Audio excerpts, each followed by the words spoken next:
Hi, and welcome to IKEA. How can I help? Oh, my schedule is crazy. I just want some me time. Maybe it's time to embrace the joy of staying in. With comfortable beds, pillow and decor, mood lighting, and so much more, you can turn your bedroom into the place to be. Oh, sounds like a dream. We've got you. Visit us in-store or at ikea-usa.com/sleep to create your dream bedroom today. Hey, Fidelity. How can I remember to invest every month? With the Fidelity app, you can choose a schedule and set up recurring investments in stocks and ETFs.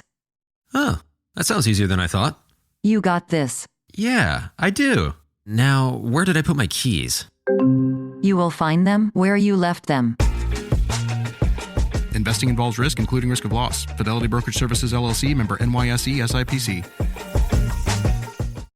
Okay, so welcome to the World is King CJ Music Podcast. We talk everything pop culture, music, news, and really everything music-wise. And I am your host, CJ.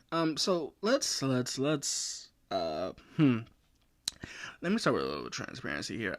So this episode in itself is going to feel nostalgic because I'm going to drop this probably, September 29th. And so, and I plan on doing one of these episodes at least once a year. And at that same time, I do understand there is a privilege to this. So let me phrase it like that. There's a privilege to this, and there's a lot of different things to this. And so let me paraphrase. Let me simply explain it like this. There is, I love the fan interaction that I'm getting, especially on episodes like this. Because in episodes like this, you kind of understand why people are like having these conversations about music and pop culture and history. Because if you don't know the history of like music releases, if you don't know the dynamics, if you don't know why the 808 is here, why people let's use 808, you get yourself understanding why. You try to figure out why people are doing this, why people are doing that.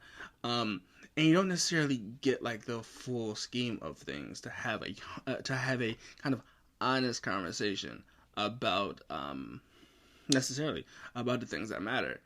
And so you end up putting yourself in a situation in which there's not like a true definition to be found in how you kind of discuss these topics.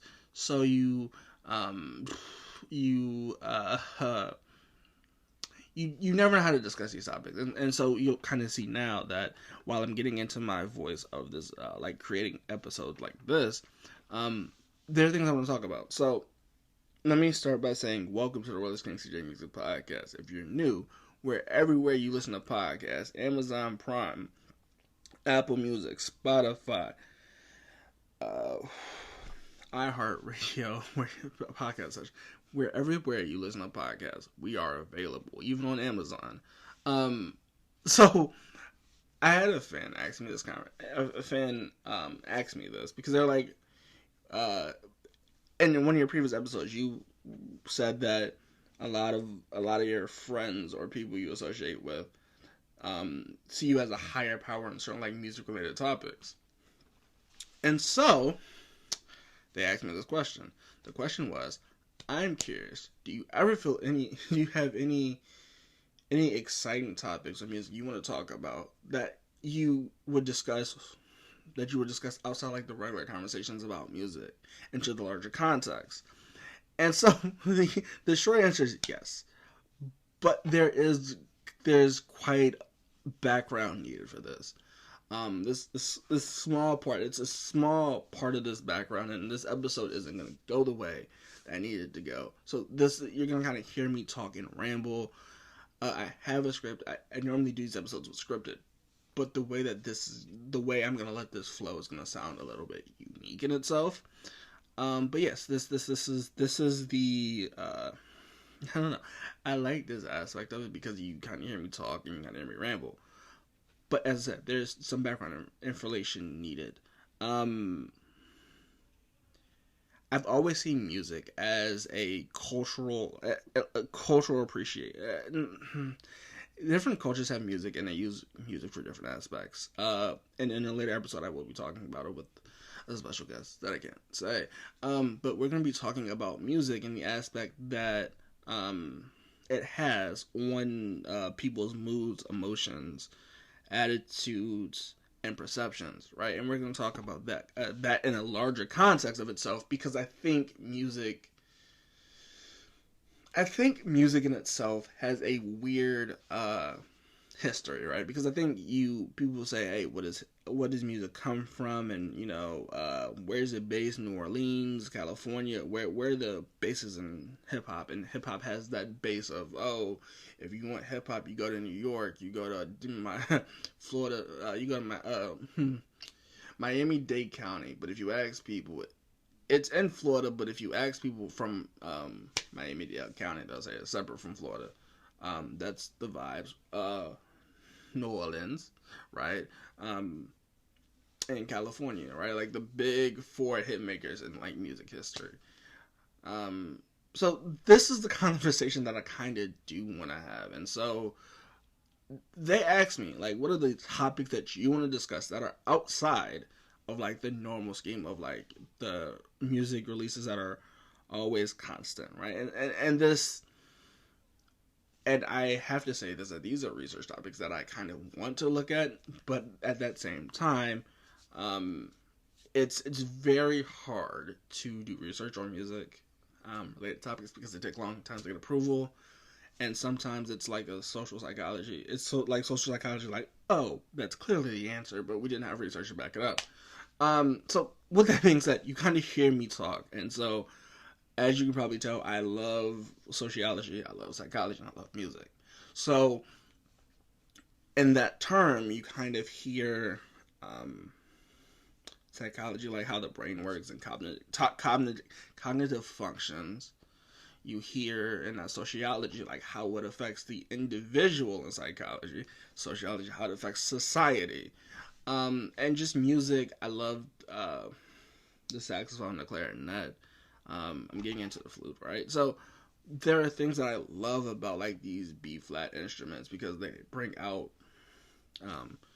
joy, right? And so, as I said, this will be a longer conversation. I believe this will probably be the 6-minute mark, so I do apologize. This conversation in itself is going to be a longer episode, because I will be talking in a sense that I've never went on and just talked about a topic, so it kind of might seem like I'm running around the topic. But for that background information, I love instruments. I've played the bassoon, I've played the saxophone, I've played the clarinet, right? And so people say, well, that's not diverse. That's woodwinds, right? That's not a diverse thing until I'm learning the flute, right? So it's these conversations, these impactful things of why I love music. But also because music I use as on an individual level, I use music to deal with stress, kind of just to deal with the stress that I'm dealing with, right? In the very moment. So I have a few questions for the audience, which kind of relate to these topics in general. So I need that background. Because I think there isn't music directly related to like attitudes and behaviors of like people, and like how these judgments and biases happen, which I think would be interesting. But like, look, I had a conversation, and this is for like the audience listening. I had a question, and so it starts with this: Does the music you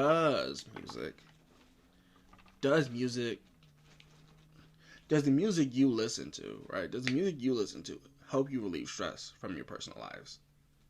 Right? And to measure that impact, I think we would need to create a panel, and we need data, preferably a snowball effect data, where we could just get random sampling from people and pass these surveys on.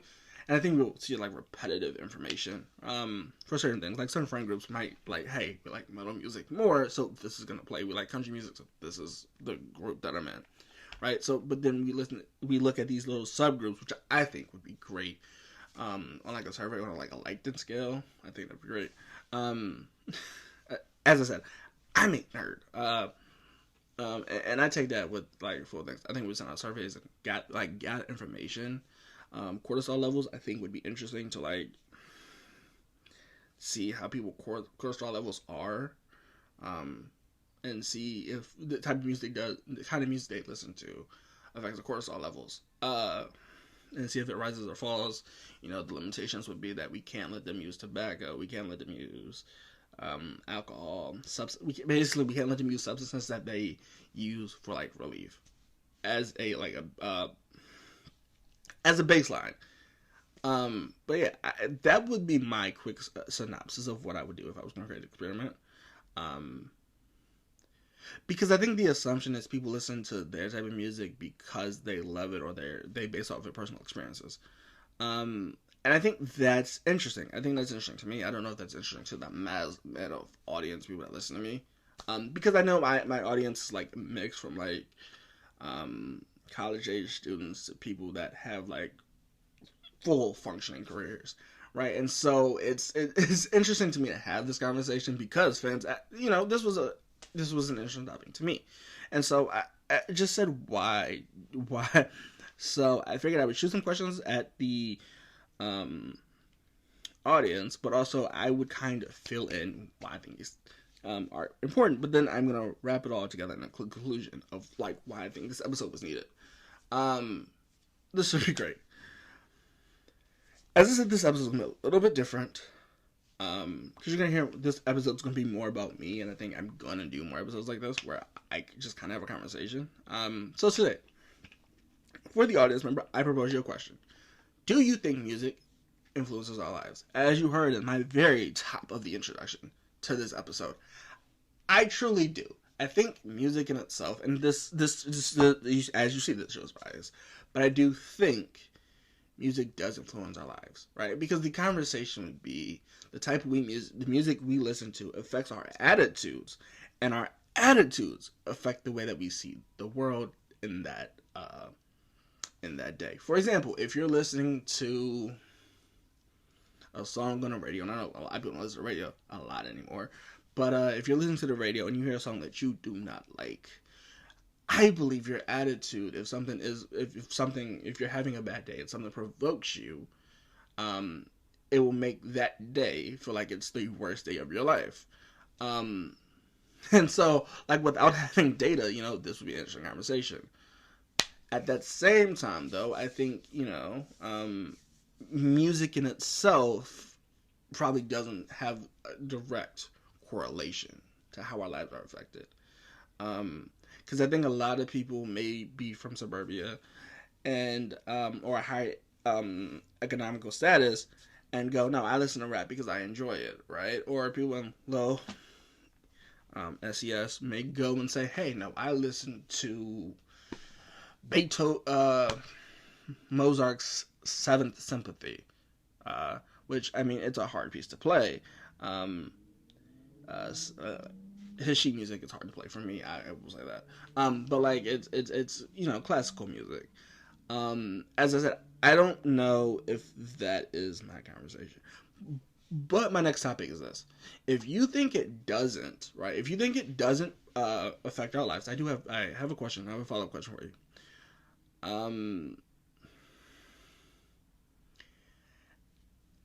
I kind of have a follow-up question. In which ways do you think music influences your life? And I think a lot of people go and say, well, I am not entirely sure. The evidence doesn't support any of these claims that I'm making. But yeah, these are like things I'm interested in studying, right? Like if I was able to conduct a study on music, I would do it like this. But I also would have questions like in the short term, like another survey, where I would ask people, hey, that our experience and our perceptions change throughout a lifetime. Has your favorite music category changed throughout the years? And if you say yes, then I propose the second question: in which way do you let music influence your life? Right? And so, if you're following with me, you're like, these questions are in detail about this, right? And so this is the sociological, this is the educational side of the music, right? But also, right, like if I'm just skipping away from that, another thing I'm excited to talk about away from the music, which is still music related, is, which I find interesting, and this might be a bad time to bring this up, but like topics in which we study, right? The reason why artists are more likely to promote songs that have, or the majority are going to promote songs that use substances, like hard substances that people don't normally use, that normally influence kids. And so the question becomes, is rap music, or is R&B, well, we'll focus on rap, but is rap music doing harm to people depending on when they listen to it? Which I think would be an interesting study. I think we, ethically, we'd have to like get a lot of papers signed. But it's like, these are topics that I'm very interested in to like study and like depth research questions on and like write grants on. It's interesting to me, right? Like, I think, and you know, if an organization wants to fund me for doing this research, I'd love to do it. But like, these are questions that I have, because I think we would be naive to go and say,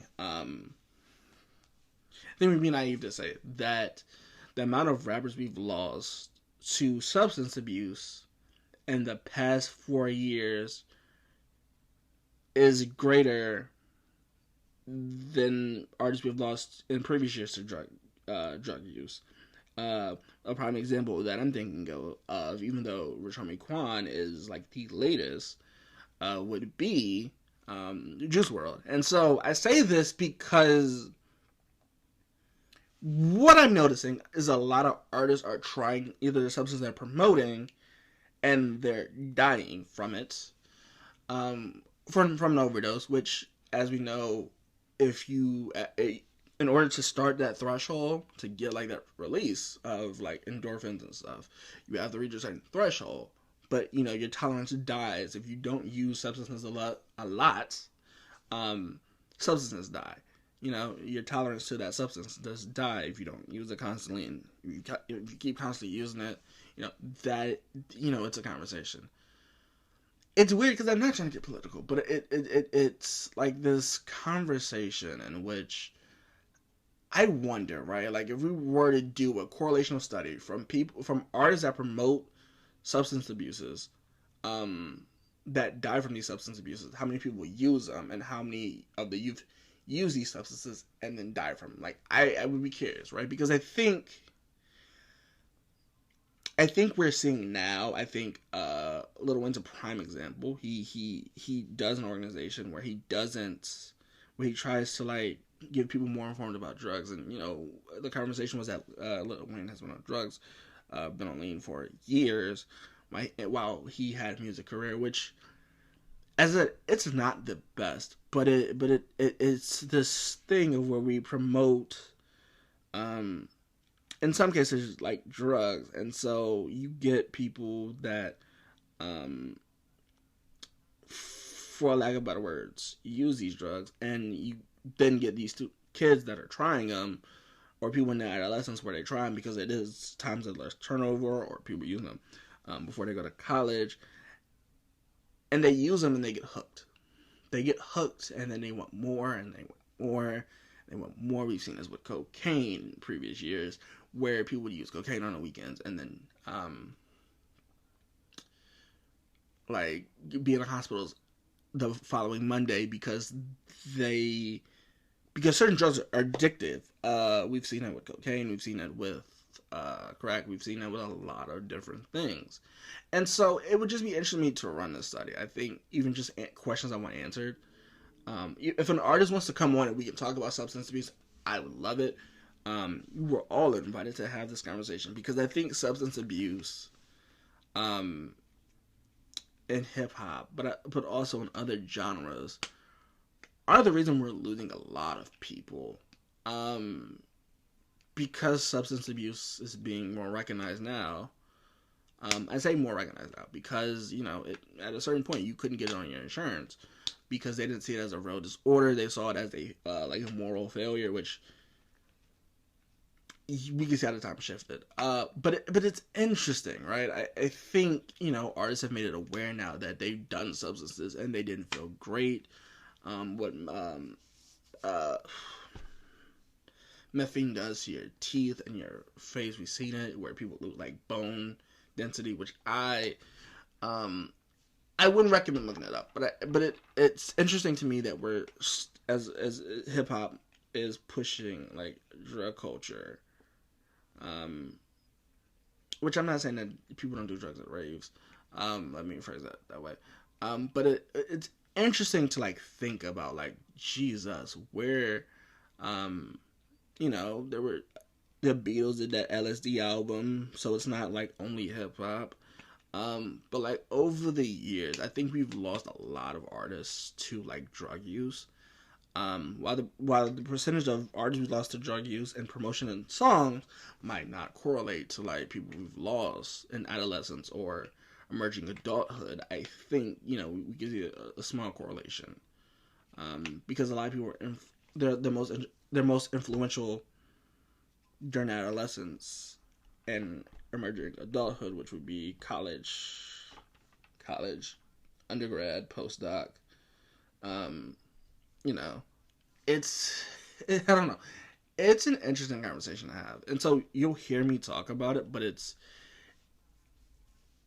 weird because it seems that people only care about like these substances that people use only when it hits close to home. And so it's interesting, right? Because we hear about it from artists and we're like, oh, you have so much money, I wouldn't have done it. But like, there are people dealing with the trauma, you know? Trauma, believe it or not, is rising in this current and the previous generation, because it is at that same time being promoted more heavily, right? So it's interesting to look at, and I don't want to make this like a downer episode, right? So other things that I'm interested in, like outside of like topic wise, and I think, you know, if I get an artist that does want to talk about substance abuse, I would love to have you on. I have a business email for business inquiries that'll be in the description of every episode.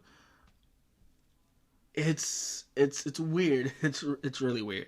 I think, and we can have this conversation, because it seems that every generation throughout music has said they don't like the previous generations of music. Jay-Z to T-Pain to this. Tyler, the Creator, to newer generations, where they're like, we don't honestly care, right? And I think, you know, if I did like interviews on the street, just asking people, hey, so which music do you prefer more? I think it would definitely depend on like where I go, but I think like people say the early 90s is the best music, the early 2000s, or the current music we have now is the best music. It would be interesting to like look at. I think to poll that, it'll be interesting. As I said, a lot of this sounds like a lot of research questions that I have on the topic of music, but like these are discussions I want to have about music. At that same time, though, we must understand that music is not just a topic of like, oh, so-and-so released an album. That'd be another thing. Do we want to listen to conscious rap, or do we just want music that we don't have to overthink and just dance to it? Be like Andre 3000 said, y'all don't really care what I'm saying. Y'all like the beat, which, you know, we could argue is the reason a lot of artists are successful. Like these are conversations I want to have, right? These are conversations I want to have, but I think if I'm going to have these on these podcasts, I think I'm going to have to like get a co-host or get a few guests on and have these conversations, which I think would be great. And we just kind of talk for like 30 minutes to an hour. We just have an honest conversation about the state of hip-hop currently and previously, where we go from topics of like gangster rap. Gangster rap was this and then this. you know, I think this is the thing. A lot of people have said this, especially when it comes to Drake, that if you don't write gangster rap, you won't be accepted by hip hop. But then we flip hip hop, and people are like, well, gangster rap was never real hip hop, which arguably hip hop came from a individual perspective on society, not a society's perspective on an individual, which is interesting. You know, music intertwined with sociology. I think it's very rare you'll find anything that doesn't intertwine with sociology. But I think that'd be an interesting conversation to have. Solely because like these conversations in which we have them, I think we lead to better discussions. And the more we are informed, the more better decisions we can make on the music we listen to. If hip hop, which music genre is better for people to listen to in adolescence compared to adulthood? You know, these are conversations I would love to have. But like at that same time, I know I have to do an ethical study and ethical interviews. But like at the same time, this kind of helped me create a voice for myself. So it's interesting. I haven't heard anyone talk about this perspective of why they love hip hop. Besides, hey, I got into J. Cole when I was younger. J. Cole's album I loved, 2014 Forest Hill Drive. Born Sinner, For Your Eyes Only. I love J. Cole as an artist because he's conscious what he raps about. Bryson Tiller, Trap Soul. You know, artists that I enjoy are interesting. So we'll talk about that. Artists that I'm interested in, like, having a conversation with, or like why I like these artists. I think music as a whole has a way of speaking to me, or speaking to everyone that listens to it, because there's music that I vibe with personally. That would be Dave's music, Storm's music, Lil Sims, Cat Burns. ABC Wednesday, October 9th. Y'all complain all day. We want books. We want paper towels in the classroom. Bet you want raises, too. I'm still waiting on the paper towels. Abbott Elementary returns with a new season. We asked the district for more after-school programs. They gave us $50 for class pets instead. Critics cheer. Abbott Elementary continues to be one of the funniest and most beloved shows on TV. What y'all doing out there? Taking bribes. Proud of y'all. Abbott Elementary, season premiere Wednesday, October 9th on ABC and stream on Hulu. Elevate your game in the all-new Hyundai Santa Fe, the capable SUV that features premium interiors with available captain's chairs, available dual wireless device charging, and bold new technology, all with plenty of room for your cargo and crew. Okay, Hyundai. Visit HyundaiUSA.com to learn more about the all-new 2024 Hyundai Santa Fe.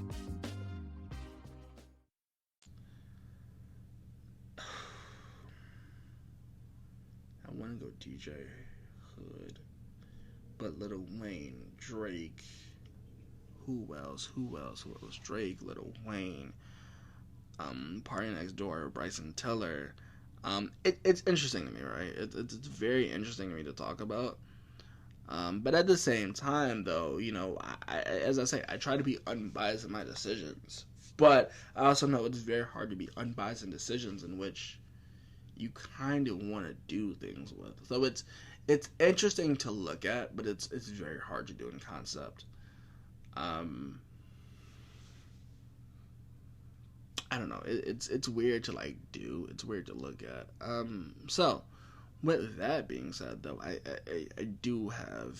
Does anybody have any questions? I think this is the thing, and I think I love answering like fan questions. And I think that's what I'm gonna do.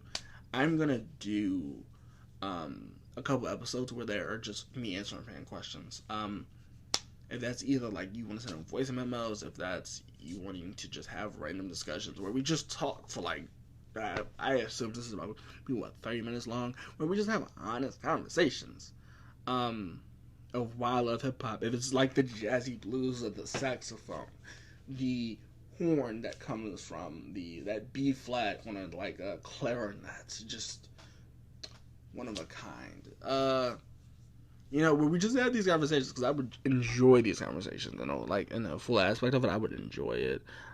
So it's just interesting to me. I think these conversations are ones I'm gonna have a lot more of, which, you know, not as I said, this is a typical episode where I'm rating music. So it's interesting to me to look back on these conversations that I've had, you know, with a few guests, and especially my fan base. I wouldn't be here without the fan base, and so having this privilege, I think it's only fair I answer you guys' questions, right? Like, as you hear, I've played a few instruments, which isn't a brag. It's just I love music because I think music can change a whole person's mood and attitude if it's interpreted the right way. And we know lyrics are subjective, which I enjoy, like the subjectiveness of music. Yeah, it's like I will never, like, if you ask me for like artists, I have artists. Mickey Radboy, great artist. There's a lot of people. There's a lot of people that make great music. A lot of people that are like indie. A lot of people that are alternatives, right? Like, it's a lot of great music. People don't know where to find this music, so then we have this discussion of, is the media, is music only, the major streams only pushing music that sell a certain narrative, which I would love to talk about, the narrative of music, right? But in order to have that conversation, I need an artist that is signed to a label. You know, these conversations I would love to have. If anybody wants to have these conversations, let me know, because I think these conversations are like the conversations we want to hear about when we talk about pop culture and news. It's interesting, you know. I think, for example, you know what, I'll bring up this last point. As I said, it was essentially, this week has been J. Cole's A Sideline Story. His album, 11 Years Old, Lil Wayne, the Carter 5, Lil Wayne's birthday, which as I said, I'm a huge Lil Wayne fan, so, you know, that in itself is something extreme. Because he put on for New Orleans, he also put on for Florida, and he also made music for people to love, and that artist is called Drake. It's interesting to look at YMCMB as a company, right? As a company to look at, it's interesting. Pitfalls, the scheme of everything, it's extremely interesting to look at. You know, and that in a deeper episode is Lil Wayne did a lot for a lot of people, and then he got like snubbed at the end. It's interesting to look at, like the debate that people are assuming that Lil Wayne and Nicki put away from Drake because it's Kendrick beef. Like, that in itself is interesting to me. J. Cole, it's weird because J. Cole, like, doing another feature run. He said 2 years, so I'm assuming the fallout is coming in 2025, which will be interesting for me because it'll be like it's an interesting understanding.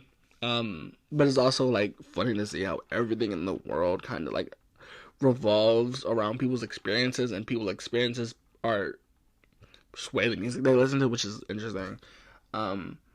There's somebody that doesn't like country but loves every other alternative, like blues, jazz, R&B, hip hop, a little bit of like pop country, and like why certain songs are pop country and they aren't. Like, this would be an interesting conversation to have. You know what? It seems like I'm rambling on at this point, and I did say I was gonna do a different type of episode for artists in hip hop and like promotion wise, and it'll be great. So with that all being said, I hope you enjoyed this episode of the King CJ Music Podcast, and thank you for that fan for asking me these questions, where I can take a little deep dive and show you more like of a personal aspect of my own personal anecdote to music, and why I'm so passionate about the news that we talk about it, like music. When we just talk about music news, I think this is interesting, and you know, you might hear a lot more personality from me in this episode, and it's strictly because it's an episode I want to talk about. It's stuff that if music stopped releasing, and like how music in itself originally started was Music Tuesdays. Now we do Music Fridays, where music is released. Like this concept in itself, I love the research aspect of like doing these episodes of like connecting the dots of how people make music and why these lyrics connect, and like informing you on double entendres and metaphors. Love it. But like I love the like deeper aspects of like the research that could be done on music. Psychology, sociology, psychology. This is just like you probably hear me being more energetic than you'll ever hear in these other episodes, and it's strictly because I love what I do. I love this privilege to do this stuff. So with that being said, I said this once and I'll say it again. Thank you for listening to the King CJ Music Podcast, where we talk music, culture, and we talk about the music. And with that being said, I hope, like everyone else, I hope to see you or let you hear me in the next episode. Thank you.